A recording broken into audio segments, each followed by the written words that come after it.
As the Formula Drift Championship moves south to Florida, the weather is hot and the momentum is in the hands of James Dean. After a historic win in Long Beach, the Irish driver needs a strong finish in Orlando to solidify his reputation as a championship contender and a spoiler for the likes of Osbo, Gittin, and Forsberg. But with Ryan Turk surging and the rest of the field adapting, it's going to be an exciting round 2 as we go inside the series only on Formula Drift Insider.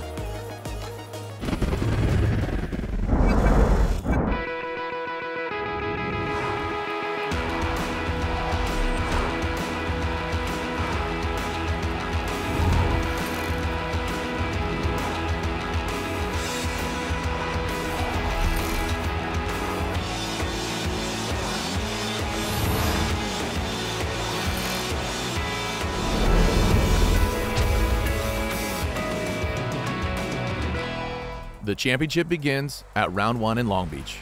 Long Beach is always a really cool event. You know, it's the first event of the season. There's a lot of hype around it. We're on the streets of Long Beach. Crowd's phenomenal. We have so many people show up there throughout the weekend, and they're really loud. And everybody this year, I felt like it was one of the best crowds we've had since we've been going there. There's something really special about being downtown in a really cool city, and yet blasting these cars through a crazy chute, blind corners, filling the whole downtown coast area with the smoke. And this is the hometown of Formula Drift. Always good to put on a show there. We wanted to do well right out of the box, but it was a pretty wild ride with, you know, some hiccups. I wasn't quite on point. We went the wrong way with the setups, but in the end, we salvaged a 5th place finish. Yeah, top 8, I went up against James Dean. haven't run him since 2010, the last time he was in FD. Stuck with him all the way through the course. He was pretty fast. But then on my lead run, he actually came in and in turn 1, he bumped into my car twice coming through inner clip 1, which kind of threw my car off, threw my line off. As I'm coming around outer clip 2, my car actually misshifted when I went to knock it down into 3rd.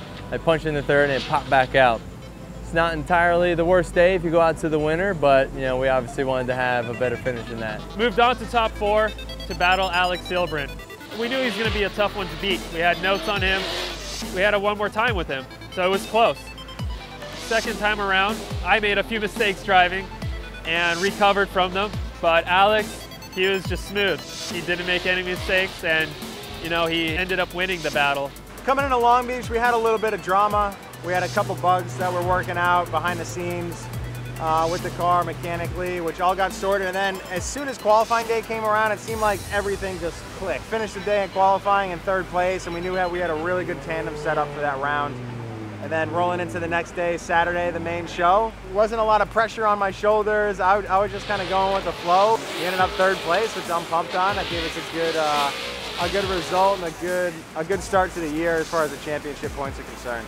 Long Beach this year was a really good event for us. We lost the final because I made a small mistake on my lead run on the last corner, which James Dean didn't do, so he ended up taking that battle. But overall, it was a great event. I feel a lot more confident now that I know the field, I know the other competitors.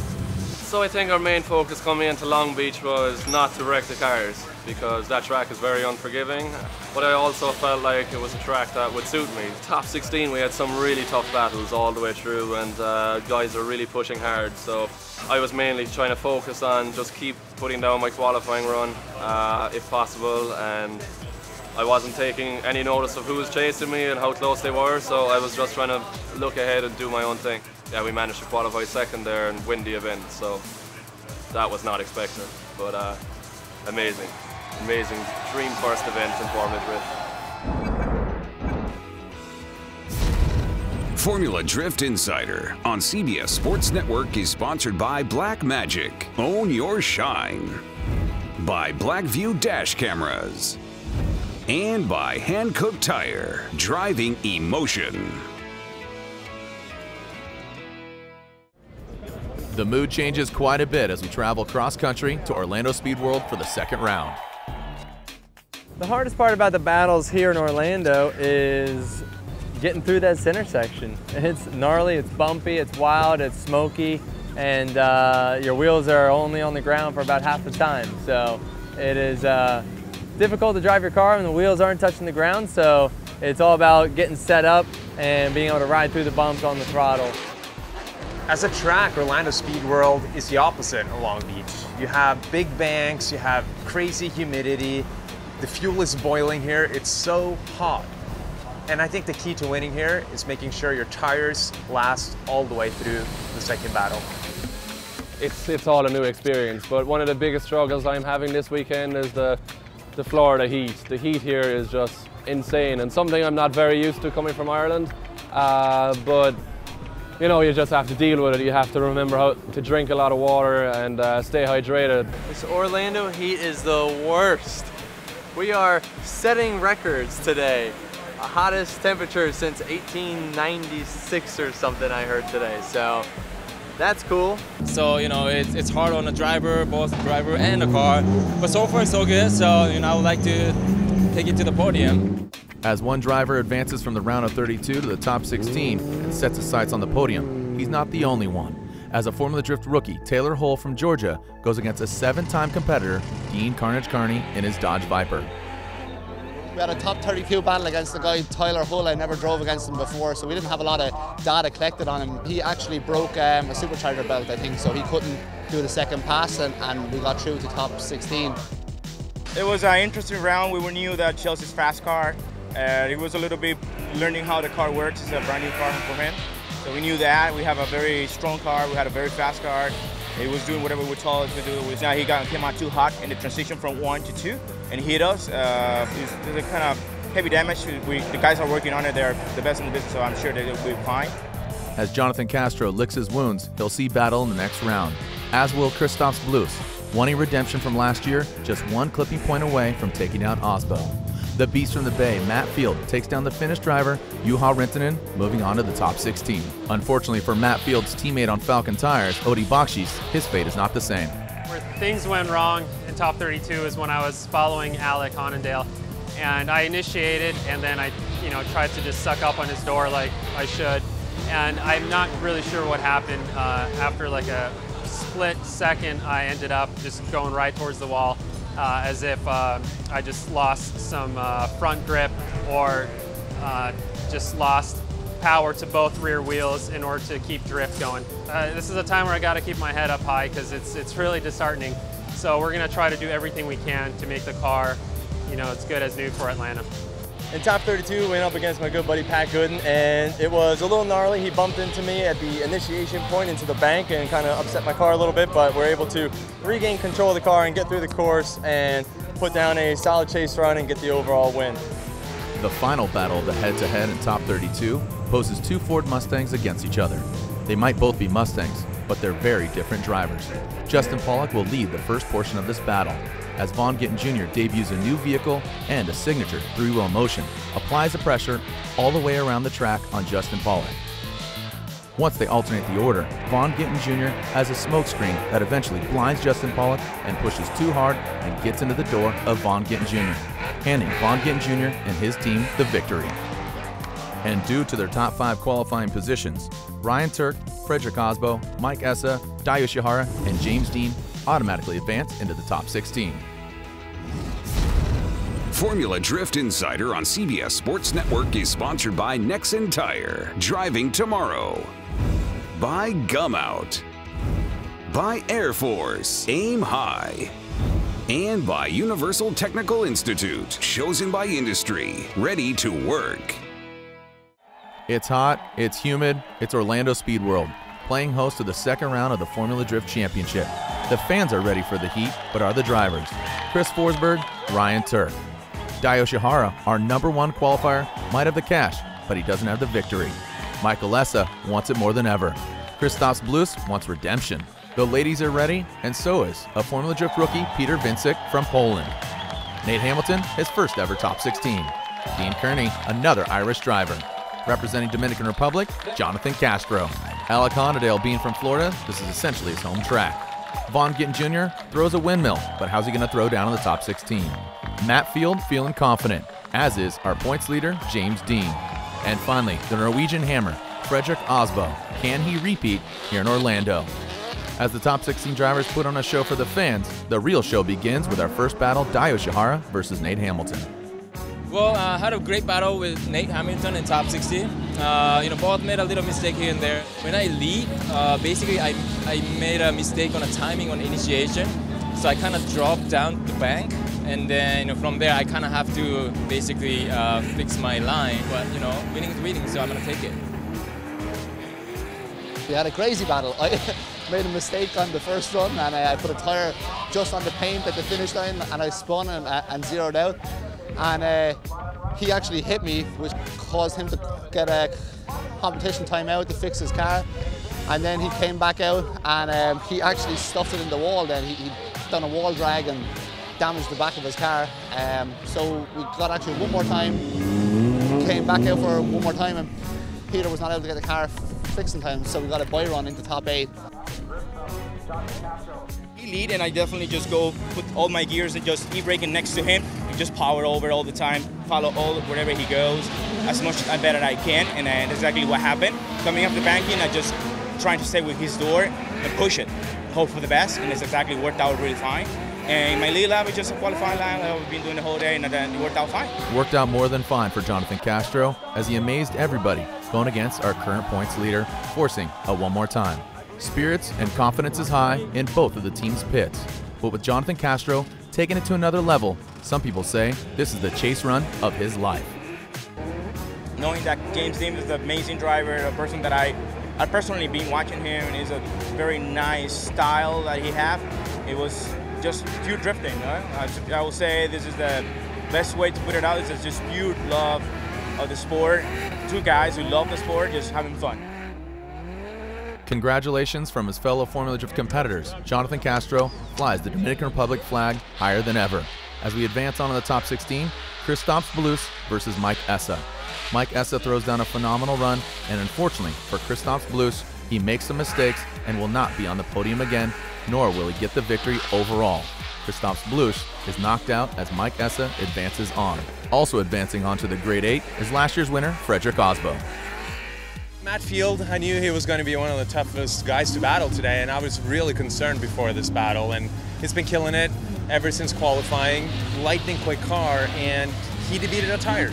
So when you debeat a tire, you're not allowed to do your second run for safety reasons. So you're not allowed to change tires because that would be a ground for strategizing. So not exactly how we want to move on, but that goes to show the gamble we're playing out here, and sometimes it bites you hard back.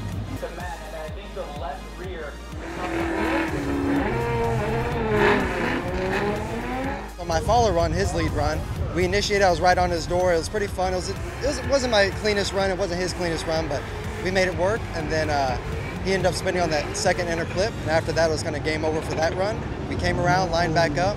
I got to lead, and I got to throw it on the wall, fast initiation, and just carried it through. Decent lead run for me. It wasn't too many mistakes, and pretty sure he had a good follow run, so it was a lot of fun. Going into the Grade 8 against the Norwegian Hammer, Frederick Osbo. He's always a fun guy to go up against.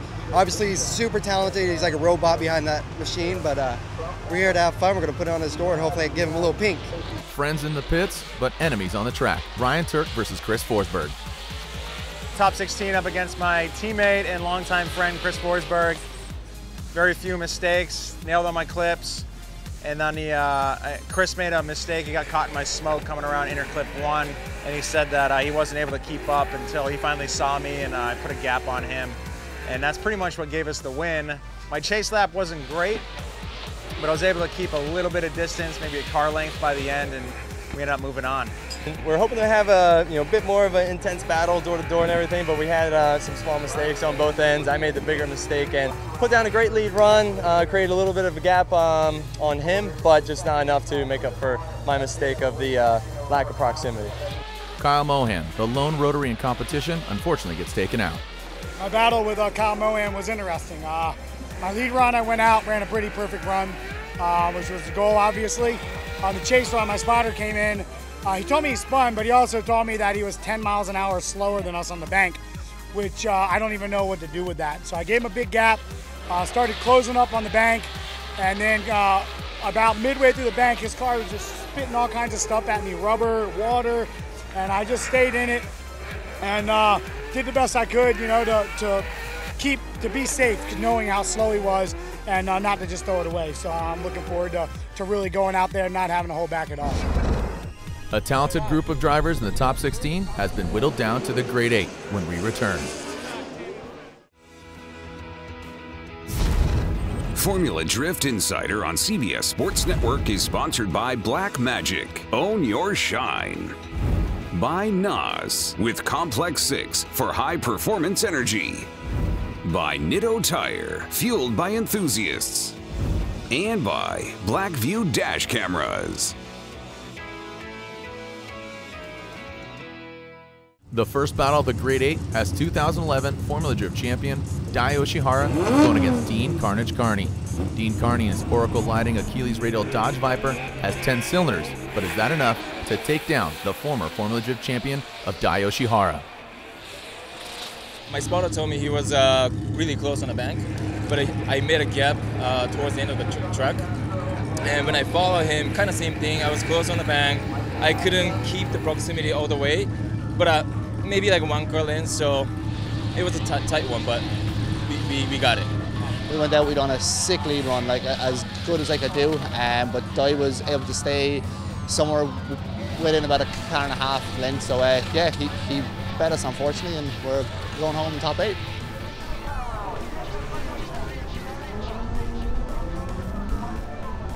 Coming off the banking, I made a little mistake. I stayed too close in the wrong part, and I got lost in the smoke. That's it. That was the key point. So that's what happened, because at the level that we are, that's kind of mistakes take you out. Follow position, just try to stay as close to him as possible. His car is really quick. Our car is quick too, so I was able to keep a pretty good distance from him. And that's, I mean, it was just real straightforward, fun driving, so it was awesome. Moving on to the next battle, Osbo versus Honadel. He got the lead first, threw it on the wall. We were right there with him. He gapped us a little bit. You know what, we just wasn't enough to overcome that win in that battle, but we swapped positions. I led, he followed. Ended up getting all the clips, wasn't enough though to overstand that first battle, so he ended up getting the win. Even with debuting a new car, Frederick Osbo advances on to the Final 4. He initiates hard on the bank, tons of smoke, and I'm trying to avoid it. I almost straightened out and hit the wall, but was able to escape it, and then he comes down from the bank really shallow. Got to try and reel him in from then on, but it wasn't the prettiest battle. We're in top 4 now, and it feels really amazing in this new car.